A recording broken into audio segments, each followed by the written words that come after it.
Измените во Законот за детска заштита како точка на дневен ред веднаш да се стават пред пратениците. Денеска од Штип повика министерот за труд и социјална политика Ѓоко Велковски.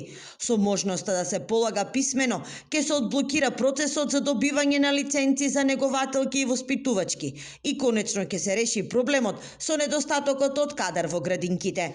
Собранието, кој што има уште неколку само дена работа до конечно распуштање, точката, дневните редови се направени, а точката за измена на Законот за заштита на децата не е ставена на дневен ред.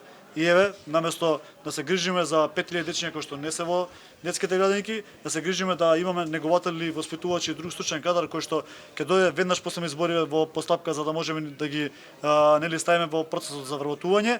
Ние денеска на грбот на децата тераме политика. Практично беше ускратено граѓанското елементарното право одредени негователи, воспитувачи да бидат вработени на веќе испразнетите места во градинките по основ на пензионирање. Велковски посочи дека во градинките се почитуваат протоколите и нема прием на деца кои не се вакцинирани против голема кашлица. Целата ситуација на инспекциите се ја презема државниот инспекторат за здравствен инспекторат, кој што ги врши контролите на терен. Значи нашите инспектори сега се продолжуваат оние редовни активности кои што ги има по закон за да се пратнели контролата на и на досијата и на целокупниот процес на функционирање во детските градинки. При денешната средба со штипските пензионери, Велковски му кажа дека во предизборната програма на ВМРО ДПМН се предвидени линеарно покачување на пензиите и решавање на проблемот дом за стари лица во Штип.